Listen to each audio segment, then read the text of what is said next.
Twisted Tragedy says, Nick, have you watched Cocaine Bear yet? If not, it just hit Prime.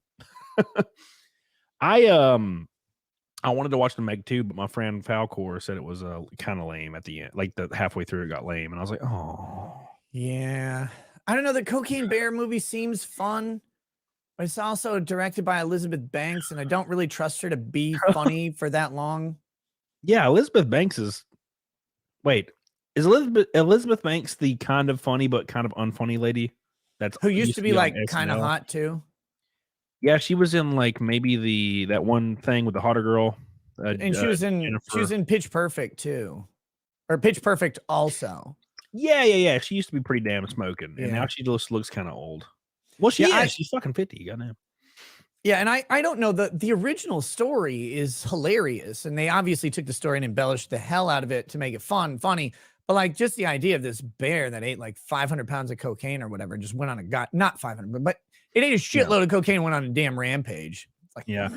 I've been just doing the classics. You know, it's Halloween time, and man, I've been just watching like Return of the Living Dead and Day of the Dead and like Halloween and Freddy Krueger shit.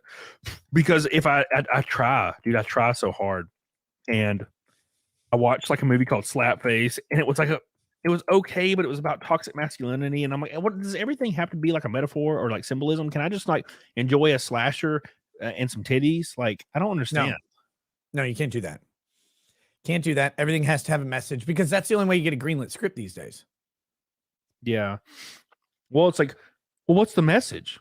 What's the message? And it's like, nothing. It's just the guy kills people because he doesn't like people. It's like, yeah, that's what made them scary, was there wasn't a message. It's just a guy who murders like indiscriminately for something. I don't know, like, because you're around. Yeah, 100%. Like, you're around, so you get killed. There you go. Yeah, that's what makes something frightening, is when somebody has no reason to do horrible shit. That's what makes them scary. That's why the Green River Killer, that was his name, right? Or that was his little murder name. What's his name in real life? The Green River Killer, Green something killer. He like traveled up this like long interstate, and he would kill people, and he did it for like 30 years, and eventually got caught just because he kept fucking with the FBI. And Green River Killer Gary Ridgway. That's him, Ridgway. Yeah. Yeah. That's what makes it so terrifying, because he's like a short little goofy dude with glasses, and he killed people for like 30 years, just terrifyingly. And yeah, he was initially convicted of 48 separate murders committed between the early 80s and late 90s. God damn. Yeah, and I think he even said there was over 100 that's just that people don't know about. But the issue is he doesn't. The motive is he just wanted to. That's way more scary than be like, well, I grew up and my dad beat me and my mom was an alcoholic. That's gay. I want him to have a great upbringing, and he just kills people. That's great.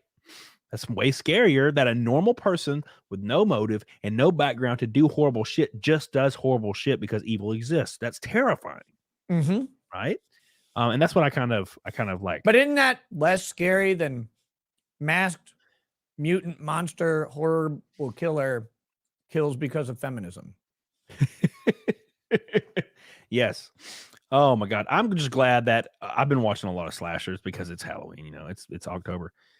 And every single one of them, there's like an 18-year-old girl that has like a boob job for some reason, like an 80s boob job where they just look like two giant mounds.